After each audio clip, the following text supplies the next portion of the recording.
Show on Off the Ball. With Paddy Power, the greatest football partnership since Shearer and Owen. I'm prepared to do anything I can to play for my country again. Do it then. What about your start to the game? It wasn't bad, was it? Why should an honest answer be a mistake? How can a modern day manager not have a mobile phone? Why should he?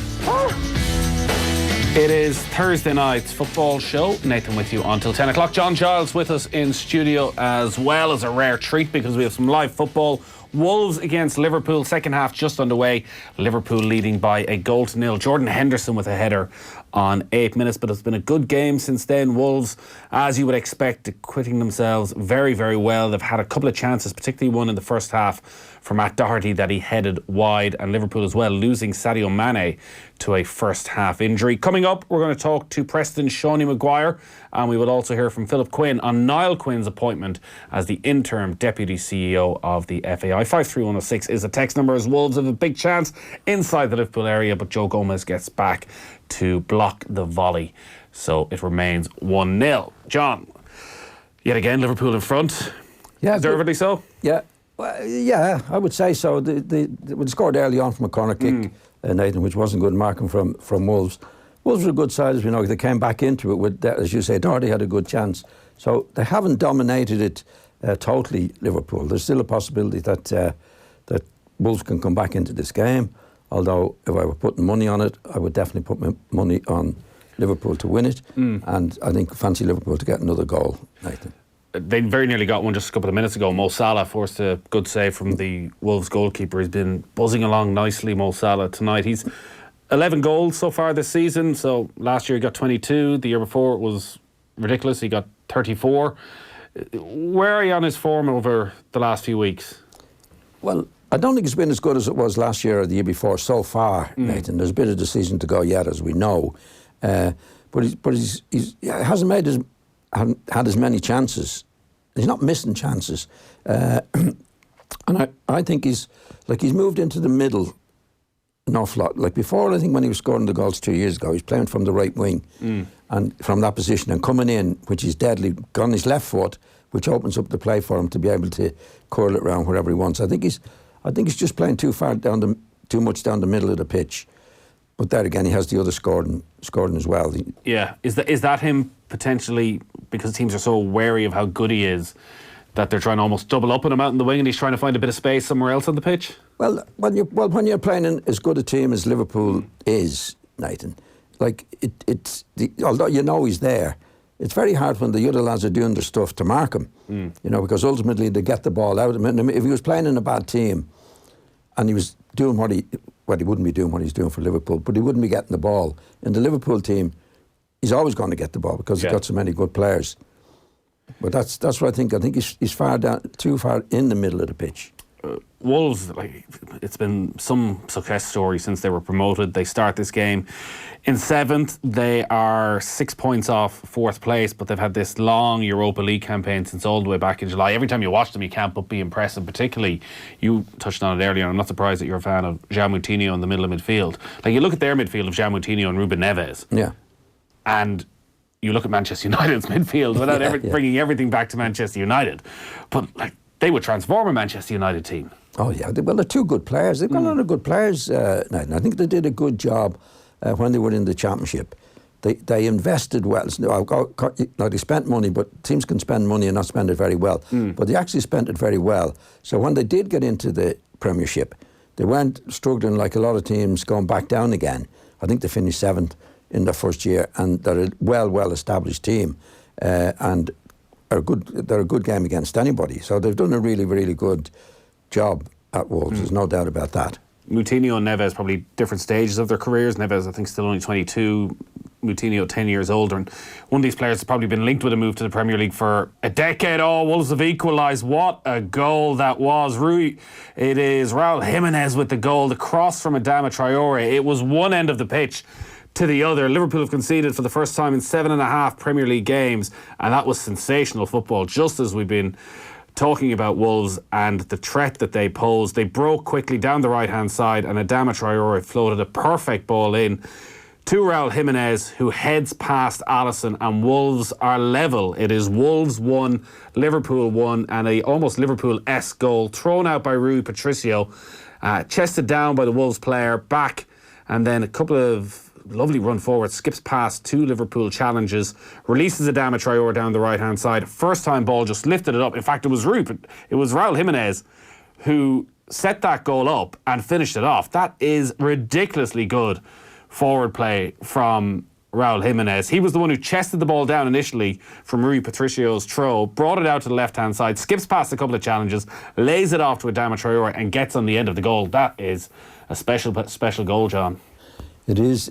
Now, obviously, your listeners can't see it, but remember I spoke to you before about the high line. Obviously, you can't see it, but when you see in the build-up to that game, when the ball's played down the right side, the players move out, including Van Dijk, right? So when he makes the breakdown, they make the breakdown the right. The Wolves players are running back, Nathan. Yeah. Do you know what I mean? They're running back. Whereas if they hadn't had the high line, they'd be in a position where they could see the ball coming across. Now, I know we're talking on the radio here, but it's something that they shouldn't do. But to go back to Wolves, brilliant goal. You know, you say it was Neves that scored it, was it? No, Raul Jimenez, who was the one who initially chested it down as well from and then went on the run. Really top-class goal, there's no doubt from Wolves' point of view. Like you wouldn't have... well, Wolves are a good team. I think we said that before. They're a very, very good team. But like they're going to make it difficult for Liverpool, because Liverpool were well in control of the game in the first half. But I think Liverpool will come back into it, like myself. But these guys won't give anything away. They're very, very good, Wolves. They've been good all season. They've been good since they've come up out of the Championship. There's no doubt about that. So, Wolves 1, Liverpool 1. Remember, Liverpool have only dropped points in one Premier League game so far this season. 22 wins, 1 draw heading into this match. But with 53 minutes gone, it is Wolves 1, Liverpool 1. Let's get the report on that goal from Molyneux, from Alex Winter. It's Wolves 1, Liverpool 1. Game on at Molyneux. Raul Jimenez with the goal, finishing a lovely breakaway move. It was Jimenez who started the move, stepping around Robertson like he wasn't there in the left-back position, feeding Adama Traore on the right-hand side of the area. Traore sent up a delightful cross towards the penalty spot, and there was Jimenez arriving first to glance home the header into the right-hand corner of the goal. A tremendous goal, and Wolves suddenly back in the game. Molyneux rampant, bouncing fans all around us. Wolves 1, Liverpool 1. So, Niall Quinn, the new interim deputy CEO of the FAI. His role will focus on leading a future League of Ireland strategy, the overall development of the game in Ireland, including supporting grassroots and community initiatives, together with player pathway programmes. Philip Quinn, the football correspondent for the Irish Daily Mail, is on the line. Evening, Philip. Hello, Nathan, and I'm no relation of Niall, but I same surname, known him a long time. Yeah, this has come a bit of a bolt from the blue in some ways, but you fire away with your first question. Yeah, and well, on that side of it, there had been whispers, I think, over probably the last 24, 48 hours, maybe since Gary Owens went in and was appointed as CEO. But still some surprise because, well, Niall Quinn has spoken a lot about the future of Irish football over the last 8 or 9 months. And certainly in recent times, he seemed to be suggesting that while he certainly wanted to help Irish football, that he wasn't going to do so in any official role. How did this appointment come out from what you know? Yeah, from what I know, yeah. Well, I've spoken to Niall a couple of times in the last few weeks, and I had dinner with him at the Soccer Writers Association of Ireland Awards not that long ago, last Friday week, and there was a feeling that yes, he wanted to help, and maybe it was going to be a more forward, more sort of upfront role than we had perhaps thought initially. I think there's a bit of history here, and I think you have to go back to last May when Niall launched the Football Visionary Group, which was targeting a major reform for League of Ireland with academies, and also he was looking for government funding for League of Ireland clubs. And in that Football Visionary Group, there were 9 names, and 2 of those names were Roy Barrett and Gary Owens. And I think if you look at the trail since then, the Visionary Group, they sort of shelved their plans in September. They didn't make much progress with the FAI. They felt they weren't being listened to. But when Barrett came on board as the independent chair earlier in January, and I remember thinking, hang on a second, I know that name. And then I was thinking, about Niall and him, and I spoke to Niall about Roy Barrett, and they became pally when Niall put together the Jack Charlton reunion of Irish players at the K Club in September 2018, that alliance. And Niall spoke about Roy Barrett's integrity and ability to get people to work together in a room, people from different backgrounds, and he said he's a really, really top guy. And then I saw Gary Owen's appointment earlier this week, and he's another member of that visionary group, and another K Club connection. And Gary Owens was captain of the K Club in 2018. Niall Quinn is captain of the K Club in 2020. So I think there were two key props of Niall's visionary group holding the most important positions in the FAI: independent chair and interim CEO. And now the third element of that is Niall to come on board, and he can do so knowing that the people who are in charge and will back him to the hilt are very close allies, professionally and personally. He didn't perhaps have the sort of while he wanted to go forward, he couldn't be sure who would be there for him to work with. But he knows these two guys. He can trust them. They can trust him. And we now have an extraordinary troika from the visionary group who are basically in charge of Irish football.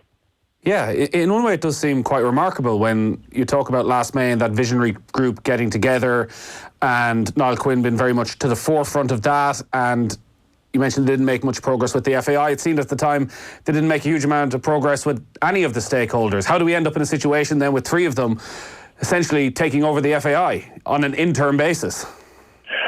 Yeah, well, you'd have to sort of look at their backgrounds and CVs. I think what their proposals for the League of Ireland.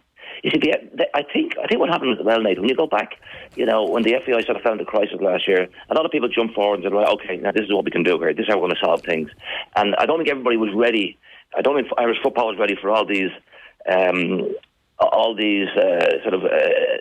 these assistants coming forward from that. Niall was one group, Kieran Lucid and the All-Ireland proposal, they came forward. And I think what needed more at that time was, hang on a second, we need to sort of just move on the people who were there, move them all out, and bit by bit start putting the blocks in place for a new future. The visionary group couldn't have worked last May, nor could the All-Ireland project have taken off last May or last summer.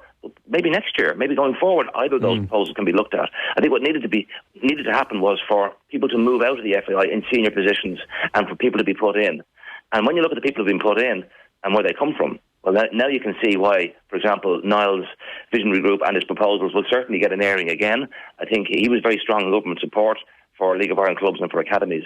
But I think what happened in the madness of all last summer with the governance review group going on and all its recommendations, it was just too quick, too soon for people to come forward with, hang on lads, this is what needs to be done for the All-Ireland League, this is what needs to be done for the League of Ireland. It was a question of hold your horses lads, we need to sort out the FAI first. And that's what's happened in the last 9-10 months.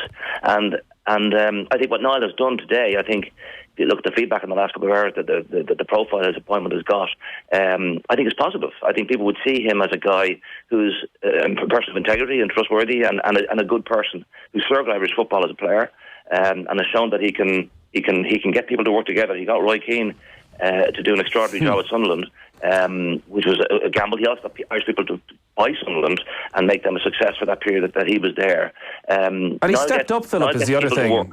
He has stepped up here, whereas I know there are people who maybe, certainly in League of Ireland circles, who listened to what the visionary group had to say, and at the time it was probably all quite rushed together and maybe weren't overly impressed. But we've spent a lifetime wanting football people involved. Niall Quinn is one of our most legendary players. He's been chairman of Sunderland. He's been there. He's done that. And he hasn't just talked the talk. He's now actually willing to go in and walk the walk. He is. He's actually, you're dead right there, Nathan. He has now put his head above the parapet and he said, yeah, count me in. I'm there. And he will have to take the hits if things don't work out, and he will have to leave a legacy. How long he's going to be there, no one's quite sure. He spoke today. He said today earlier it's only going to be for a short time. We don't know how long the time is going to be because we haven't had a chance to ask him that question. But you're right. He's now in the firing line, and he is unique in that I was just thinking back of the various FAI general secretaries, and we've only ever had sort of one chief executive. But there's been nobody with the football background and profile that Niall has had. So that gives him a head start, I think, because he can walk into a room and people will gravitate towards him. He can pick up the phone to almost anybody because he was a player. He did it for 16 years for Ireland. That's a big help, and he's also a good people person. He does get. He has a sort of a way of people opening up in front of him. But he has to deliver. He can't just go in and sit there and say, I'm Niall Quinn, the former Irish international, and all hunky-dory. He has to work. He has to work with Owens. He has to work under the jurisdiction of Barrett, who is the independent chair, and he has to make this new appointment work. I'll be intrigued as to what his actual specific role is. He spoke about, in general terms today, but I want to sit down and look at him face to face, say, how long are you here for? What's your ultimate goal for Irish football? Are you going to be gone in 6 months, 18 months, 24 months? We need to know. Irish football needs to know. We also need to know, is Gary Owens going to be there? Is he a contender for the full-time CEO job? There has been progress, but it's not enough. We need more. Yeah, because when you look at, and I read them out at the start, what he's going to be focusing on around League of Ireland overall development, like they do sound like long-term plans. But even Niall Quinn, when he was speaking to Virgin Media this evening, was talking about this being a short-term appointment and how you can make real progress when everybody knows this is a 6-month thing. And also, you are going to be advertising for a full-time CEO and presumably a full-time deputy CEO, who are people who may come in and have a very different vision. That, can you get enough across the line, or is it just a case of going in and steadying the ship over the next little while? Yeah, that's the $64,000 question. Why couldn't, if Owens and Quinn get on well, and they know each other, if they provide, if they seem to have a good working relationship and their alliance is strong and we can see benefits, why can't they stay as full-time CEO and deputy CEO? Why not? Maybe they just want to. Maybe the titles are deliberately couched in such a way that they can walk away if things don't work out. I think in balance, just on that. So obviously, they're very much entitled to go and apply for these jobs when they are advertised, and now they'll be in this position and they'll get a sense over the next 6 months, and everybody in the FAI and the board and the independent directors will get a sense over the next 6 months. But everything we've heard over the last year has been about a clear and transparent process.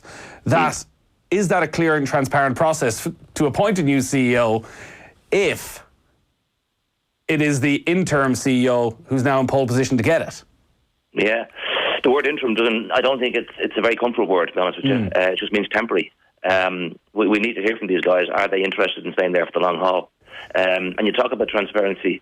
I'll just say on a little sidebar, there's an EGM coming up on Saturday. We're going to find out about the new president of the FAI. And the media are barred from that at the moment. Now, if you're talking about reforms and transparency, the media should be allowed in to see how this vote unfolds. And maybe so, as it stands, the media are allowed to talk to the president afterwards, but won't be there for the actual EGM. Yeah, we're not allowed to go. We're barred from the EGMs. We're allowed to go to AGMs, and we're allowed to go to reconvened AGMs. And we were welcomed at City West just over Christmas there for the reconvened AGM when the accounts were put forward, and it was fine. Everyone worked very well. But for the EGMs, the FBI have not. They have not. We have asked, can we attend? And so far, we haven't been told we can. At the moment, we're barred, which I just think is a crazy. It's a draconian sort of rule. But one other thing we need to know, and this is key. I think Nathan, this appointment of Quinn to follow Owens, and what Quinn said earlier on TV a little while ago, I think we're going to find, after the president is elected on Saturday, I think next week there will be a press conference, and I think Shane Ross and UEFA and the FAI's new sort of top table are going to be sitting around and revealing and talking about bailout. It's happening. And that is crucial. And maybe Ross would see people like Owens and Barrett and Quinn as someone he can trust. The FAI need 18 million for the next 3 years. Yeah. And I think they're looking for maybe 6 million a year to break it down by 3 years. And he will feel if that cheque is going to be half written by the government or by UEFA and a bit of with the banks agreeing to it, if he would like to hand that over to people he can trust. And I think in Barrett, Owens and in particularly Niall Quinn, I think that's somebody that the Irish government can trust. Yeah, it certainly seems that way. Like Barrett and Owens are very well respected, obviously have the business credentials, but it was notable that within minutes of the statement announcing Quinn's appointment, we had a statement from Minister Brendan Griffin approving the appointment, whereas we're well used to statements disapproving of appointments. But Niall Quinn, and the power of his personality and because of his legendary status and his 92 caps, people do sit up and listen, that he's a good person to have in that room and the discussions between the FAI, UEFA and the banks are happening. And I don't think Niall would have gone forward unless he knew that those talks had been progressive and that a cheque was about to be written and that there was a future for Irish football. And that's a future he wants to be part of and he wants to help get up and running. And if 2020 is much better than 2019, which was horrible, and if, for example, we got results on the pitch, and if McCarthy could have wheeled the oracle in the end of March and we suddenly qualify for the finals, maybe this summer we'd all be looking at Irish football, and maybe we'd all be falling in love with Irish football as we did in 1990 and 1994 all over again. Finally, Kieran Lucid is due to hold a series of meetings over the next few weeks with various stakeholders, interested parties about the All-Ireland League and try and step it up another gear. Niall Quinn is now very much involved in the League of Ireland. The League of Ireland needs short-term, medium-term, long-term work on it. Do you expect that he'll be able to have an influence on the League of Ireland in the short term if this ends up in a 6-month gig? It's another conundrum, isn't it? Because the League of Ireland, it does need major remedial work, and it's not going to happen overnight. I think this season the league is in place in terms of the schedule. At least the Premier Division is. The First Division is another kettle of fish. So I don't think you're going to see reforms in the League of Ireland this year. But I think people need to sit back as this year unfolds and let's see, is there a way forward for an All-Ireland League? Now, I can tell you, and you're probably aware of this yourself, Nathan, that the appetite in the IFA is not as strong as it is down here for an embracing of an All-Ireland League. Lucid's proposals, I mean, they really look as if they're worth having a go at, but I think we need to take baby steps. I would be in favour of a cross-border competition. I know people said we've tried that before, it didn't work. Well, if that didn't work, then an All-Ireland League isn't going to work. But I think you'll see the clubs will be concentrated by certainly the size of the checks that they're fighting for, and that'll make people think. But I'm not sure we're ready for it yet. I think it's something that could be embraced, but it won't happen this year because, as we say, the structures are in place. But I wouldn't certainly. Niall Quinn won't close the door to Kieran Lucid, and those meetings that he's having now next week with interested parties will be fascinating. But League of Ireland does need help and needs help urgently. And Quinn has promised it. Let's see, can he deliver? All right, let's see. Philip Quinn, thanks a lot for taking the call. Thank you. Football on Off the Ball. With Paddy Power, the greatest football partnership since Juff and Heskey. Tom Dunn. This Thursday on the show, I talked to Pete Best, the man who could have been king. We had our sights set on being like number one of the English charts. Okay. We'll knock Cliff Richard off the top. You know, that was the ambition. It's a good ambition. Pete Best, the man the Beatles fired on the very eve of their success. How it happened and how he coped. Don't miss it. Tom Dunn. Tonight from 10 on News Talk. Everybody reacts differently to the shocking affordability of the Dacia Duster. The opportunist, I've heard enough, where do I sign? The skeptics, zero deposit, too good to be true. And our competitors, shocked into silence. The Dacia Duster from just €75 per week and absolutely zero deposit. Whatever your reaction is to Ireland's most affordable car brand, there's one waiting for you. Visit your local Dacia dealer today. Finance is made under a hire purchase agreement. Terms and conditions apply, subject to lending criteria. See dacia.ie. For 40 years, Finline Furniture have been making Ireland's finest sofas, chairs and corner groups from our factory in County Laois. The annual Finline Furniture January sale takes place in our showrooms in Dublin, Cork, Galway and Laois. Hugely reduced sale discount prices available for the month of January only. Thousands of fabrics available. See finlinefurniture.ie. The Wandering Hen. Free to roam from barn to fields and trees. Yep, we agree. But let's just put it simply. We cook free-range eggs from hens on Irish Board Bia assured farms across our breakfast menu. And they're freshly cracked each morning to make every tasty sausage and egg McMuffin.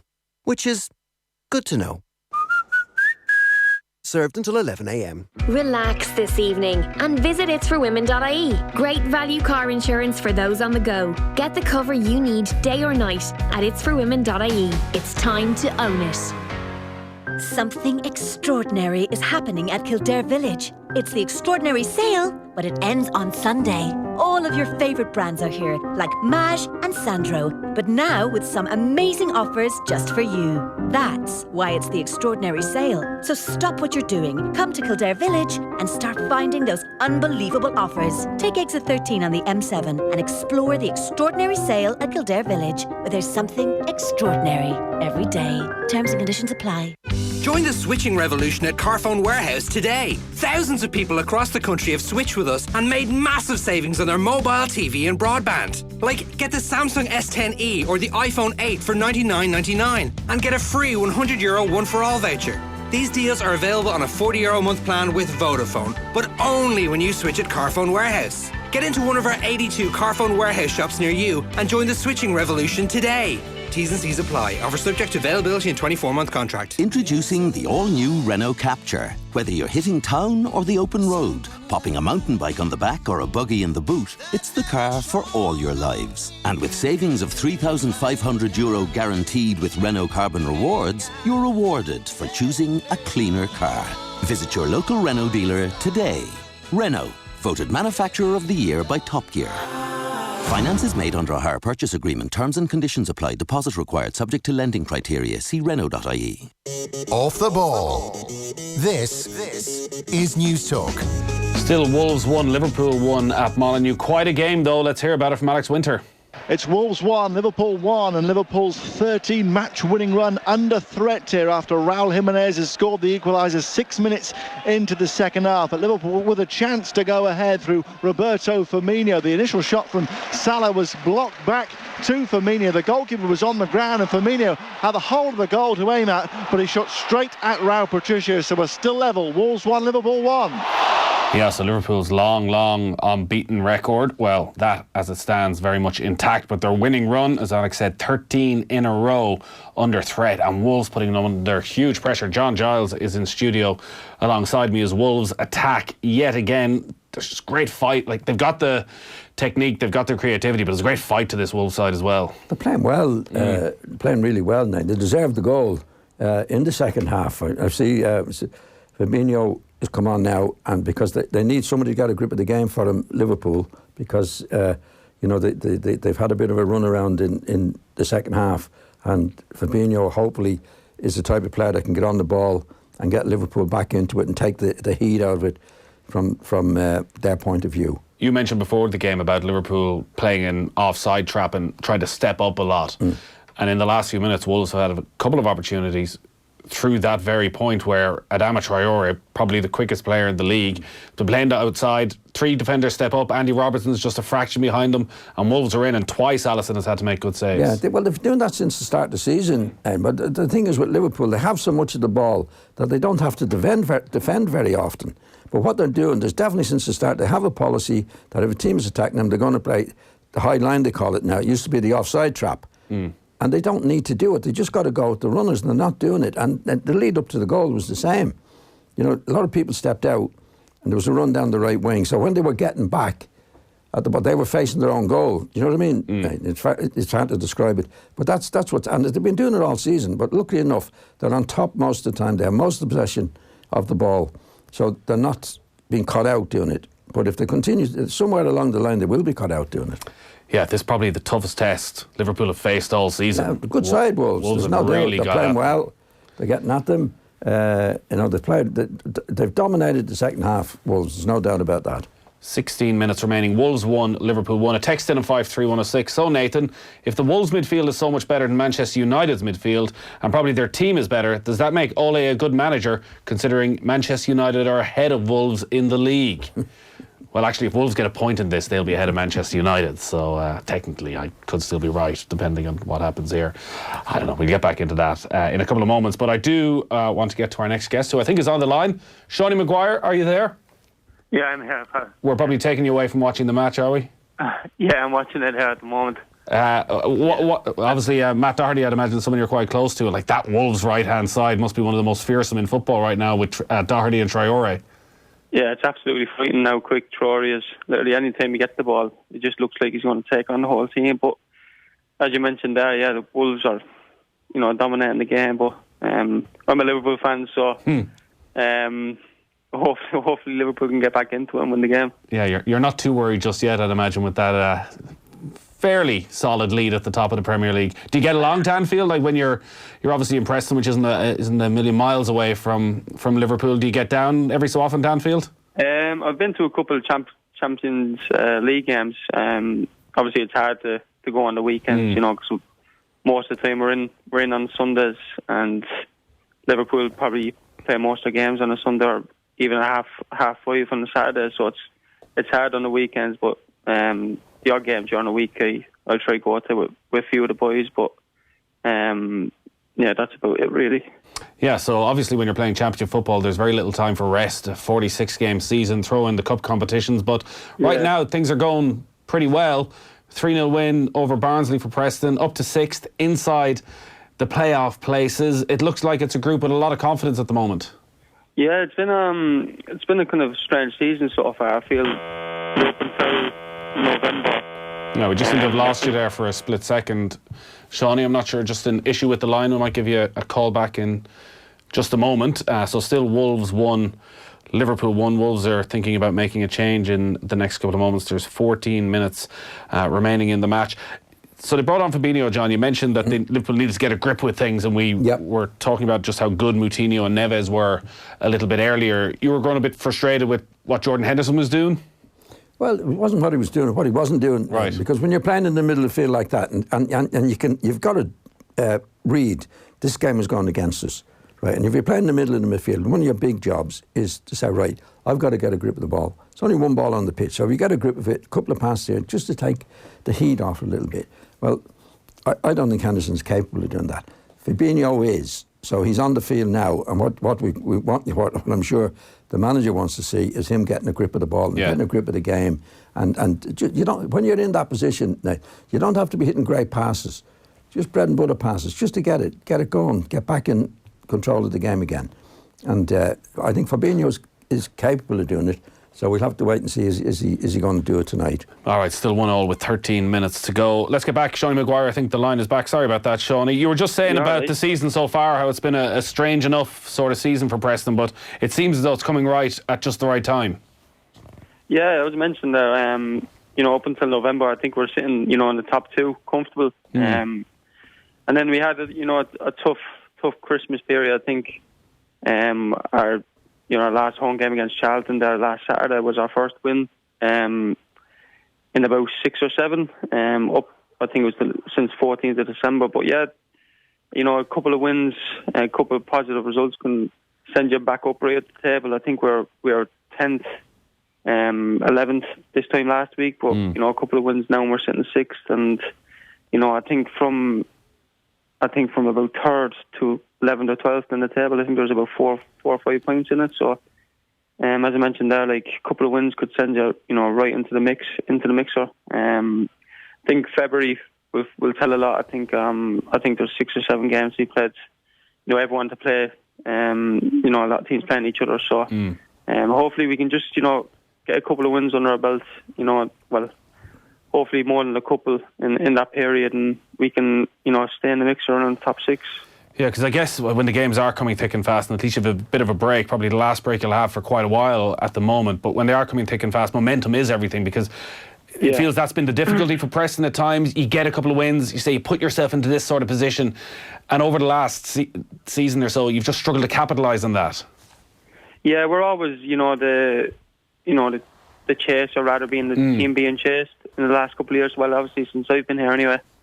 But I think I'd say nearly every team in the Championship goes through a rough spell. You look at Leeds and West Brom at the moment; they're struggling a bit. Leeds, I think they've only won 1 in the last 7 games, and the same with West Brom. So, as you mentioned there, you get a bit of momentum, win a couple of games, and you find yourself right up the table. I think everyone can see Championship, especially this year. Anyone can beat anyone. I know it's cliche saying in the Championship, but I think this season's been a lot to do with that, and you've seen it the other night with Stoke beating West Brom at West Brom, and you can't go into any game thinking it's going to be an easy one, or the opposite, where you think it's going to be a tough one, because anyone can beat anyone, and we've obviously a weekend off this weekend. We're out of the FA Cup, so that'll give us time to take a breather, if so. And look forward to the following week. Yeah, it was a free kick for Wolves there. John was just telling us out on the left hand side, it was an in-swinger. It was too close to Alisson, so Liverpool get away with it. But 10 minutes left, Wolves 1, Liverpool 1. From your own point of view this season, Seani, you've started 25 games, 4 goals, 5 assists. Most of those starts out on the left hand side. Like Alec Neil, I think at the start of the season said he very much saw you as maybe a man down the middle, but he's played you on the left, not as a left winger, more as an inside forward. That sort of old school inside forward is how he's described it. Have you got used to that role now? Do you very much know that role inside out, or are you still itching to get back down the middle? Yeah, obviously, my preferred position would be down the middle as a number 9. But I think the way the gaffer has team playing, me playing, I really enjoy playing it out on the left. I think I've started 2 games as a number 9, and one of them was the first game of the season. So I found myself, majority of the games I've played this season out on the left, and I've liked to score a few more goals. I went through a patch there, where things weren't going right, and you get frustrated. But obviously, I've nipped in with a few assists. But are you hard on yourself when you're going through those sort of spells where you're not getting the goals? Yeah. I'm my worst critic at times. I think when you go through spells like this. Firmino nearly scored there. Sorry about that. He did. Firmino very nearly scored. It was a good save by Rui Patricio. Got him behind the Wolves defence. We're both doing interviews and live match commentary from 2 different parts of the world at the same time. As I mentioned there, I can be my worst critic at times. So I just got to, contribute as much as I can. We've, as a team, I think we have a lot of goals coming, from literally all areas of the pitch. We have a lot of players with, a good few goals, and that's probably why we're sitting 6th on the table, where we don't really have there's a lot of teams with players that score 18, 19 goals already at this stage in the season, but it shows the team morale and the characters we have in our dressing room to see a lot of players nip in really important goals. The injury problems and the consistent hamstring problems that you seem to be having for probably a 18 months, 2-year spell, particularly when you went over first, they seem like they're a thing of the past now. Is it something that's on the back of your mind? Because it certainly felt, say, a year ago, like there was a worry you just weren't getting that run of games that you needed to get into a flow. There just seemed to be a constant setback. You must be in a slightly different state of mind now when can you trust your body a bit more? Yeah, definitely. I think that's come with time. Been injury free now for the best part of nearly 14 months, which is a massive confidence booster. This is my first proper full season as a championship player. The first 2 seasons I was kind of in and out with as you mentioned there, with serious hamstring problems. So to get a good run of games and have that confidence is big for me, and I felt that I'm over that. I've learned to use my body a lot as Firmino scored. Goal for Liverpool. Roberto Firmino gets the goal this time. It was brilliant play. Mo Salah just on the edge of the area, kept the ball alive. A knockback in the ball was slid through to Roberto Firmino, left-footed, a rocket into the top corner. And Liverpool have been under all sorts of pressure in this second half. Wolves have been far and away the better team, but Liverpool kept probing and they have got their goal. Yet another late goal, and with 6 minutes left, it is Wolves 1, Liverpool 2. Hey, Seani, I know you want to get back to watching the match, so we'll have a longer chat over the coming weeks when we get an opportunity. But just on the Ireland situation, you got that goal against New Zealand. I think I've rarely been at a game where everybody was just so genuinely happy for a player to get that goal and to see you break your international duck, and everyone could understand what it meant to you. Do you talk to Mick McCarthy? Is he a manager who keeps in touch? There's obviously a lot of options in one way up front, but a lot of them are very inexperienced, and you have that game time now at international level. Do you know where you are sort of in the pecking order?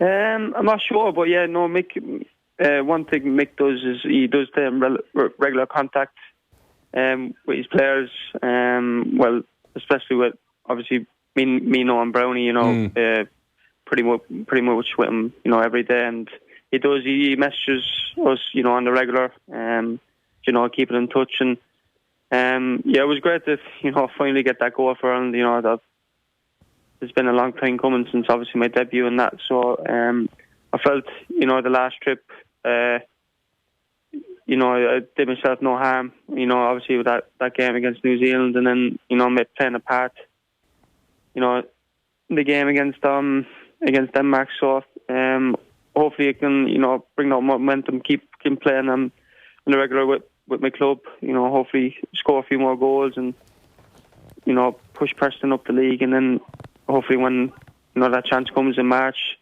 help Ireland get to the European Championships. All right, Seani, great stuff. Thanks a lot for taking the call. Best of luck with the rest of the season. Enjoy the rest of the match. Well, you too. All right, Seani Maguire there. Very good to take a call on this Thursday night. Let's go to Alex Winter at Molyneux and hear about that goal. It's Wolves 1, Liverpool 2. Roberto Firmino giving the Reds the lead with minutes to play here in the West Midlands. A long throw-in from the right-hand side. Wolves didn't deal with it. Fell at the feet of Mohamed Salah. A neat touch back to Jordan Henderson, who played in Firmino. One touch, and he fired into the top corner of the net with his left boot. Are Liverpool going 14 games on a winless run now? Minutes away they are. Wolves 1, Liverpool 2. John Giles, still in studio. John, this feels reminiscent of Manchester United during their greatest days of, even when they're not at their very, very best, they always score. They always find a way. Yeah. Well, they have terrific players, as we know. Firmino scored there. Firmino scored a good goal. Salah was, so they have those forwards that are capable of doing it. There's not just one of them. There's 3 or 4 of them that can pull it back. Funny enough, Wolves didn't defend it very well in the lead up to it. There were plenty of players back, but that's their business. It's not Liverpool's business. But Liverpool have that. They're never going to stop playing. They're never going to give in. They have that, and all the top teams keep going. That's why Manchester United did it when they were at their best. A lot of good players, and Wolves were playing really well, but they didn't score it when they were on top. And Liverpool are always capable of doing what they did with the players that they've got. Firmino, Salah. No, Salah is I think he's off as well.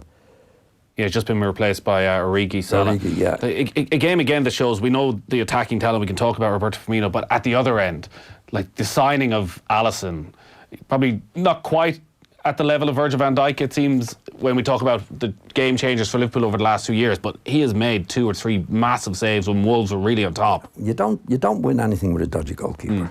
You have to goalkeepers have to be saving you points like he has done.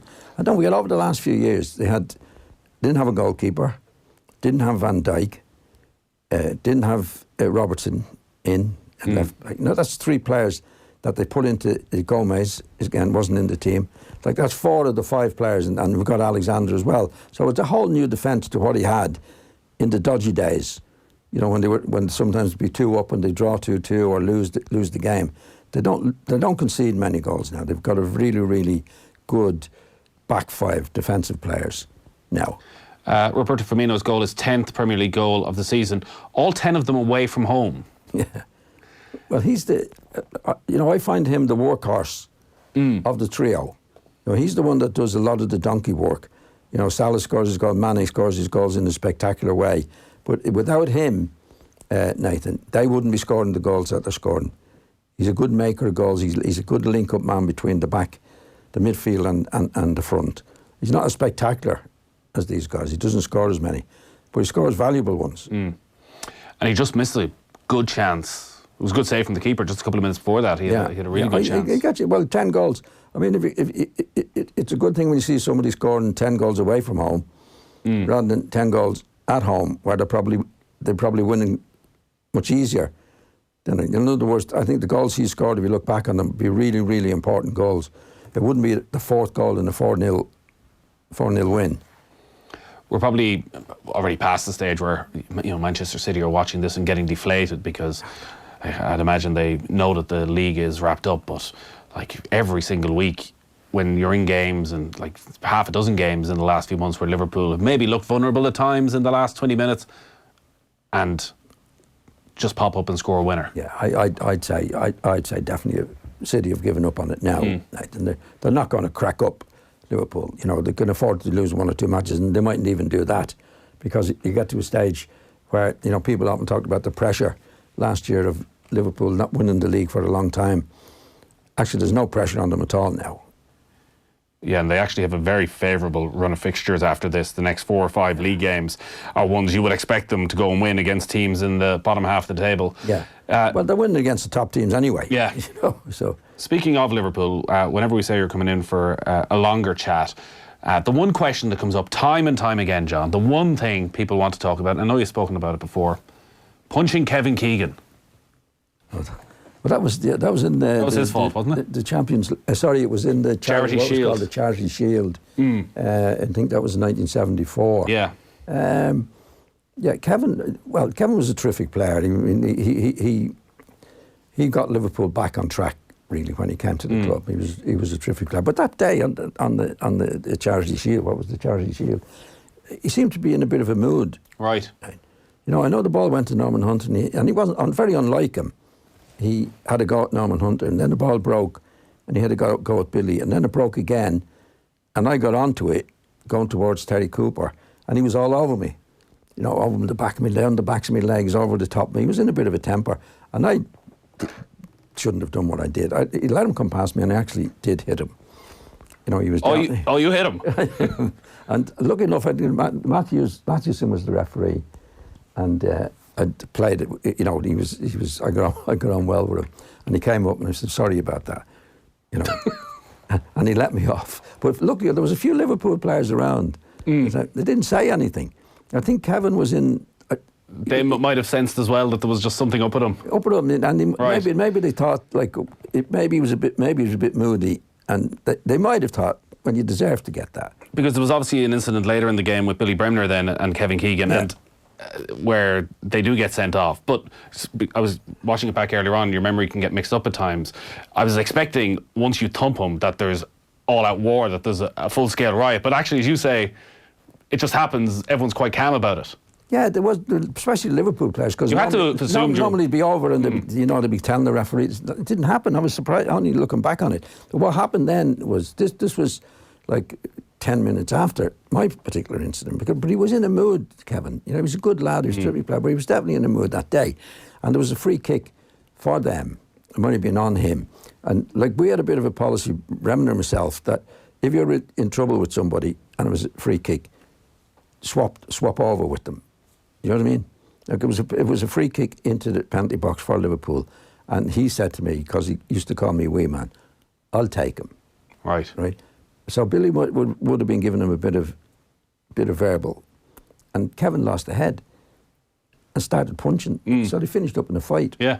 Right. So the referee came out and sent the two of them off. But what happened, which...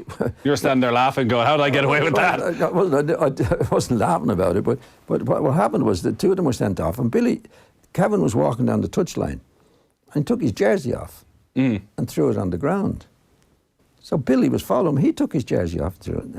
Now, I was blamed because I was always... Whenever I was played at Anfield again, I got it right going over with the crowd, because I was blamed for riling Keegan up. But I had nothing to do with the sending off situation, and certainly nothing to do with Kevin taking his jersey off. And do you know if that continued down the tunnel between Bremner and Keegan? I don't know if it continued down the tunnel. We were talking earlier on about Johnny Sexton taking over the captaincy and Rory Best, and how good Best was with referees. Yeah. Is that what saved you? Had you a certain charm when it came to referees? Well, yeah, as I said, I'd been playing for a few... I don't know, I was 33 at the time. I would have been playing for a few years with Matthewson, the referee. And luckily enough, I said, sorry about that. I held my hands up. But anytime I went to Anfield, I got it right going over at Anfield, yeah. Well, they're going to be happy at Anfield again, or happy on Merseyside, because Liverpool have gone 16 points clear at the top of the Premier League. 14 straight wins, 40 games unbeaten. They've left it late to beat Wolves by 2-1. Roberto Firmino with the winner, 5 minutes from time. We'll take a quick break. Off the ball on News Talk.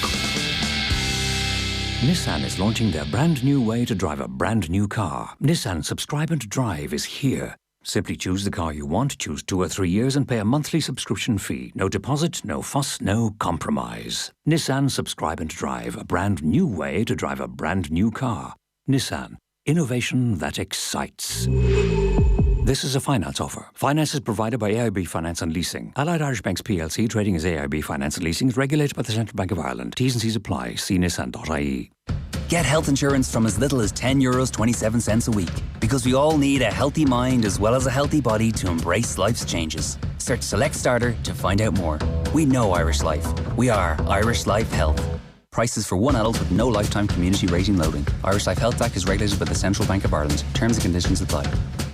This January, save even more with your Real Rewards card at your local SuperValue. Get money off app vouchers every week. Just download the Real Rewards app now. See supervalue.ie/Real Rewards app for details and conditions. And this Thursday and Friday only, a George Foreman Red Grill, now €22 only with your Real Rewards card while stocks last. It's got to be SuperValue. For 40 years, Finline Furniture have been making Ireland's finest sofas, chairs and corner groups from our factory in County Laois. The annual Finline Furniture January sale takes place in our showrooms in Dublin, Cork, Galway and Laois. Hugely reduced sale discount prices available for the month of January only. Thousands of fabrics available. See finlinefurniture.ie. This 200-page report for your board meeting was printed using a branded ink cartridge.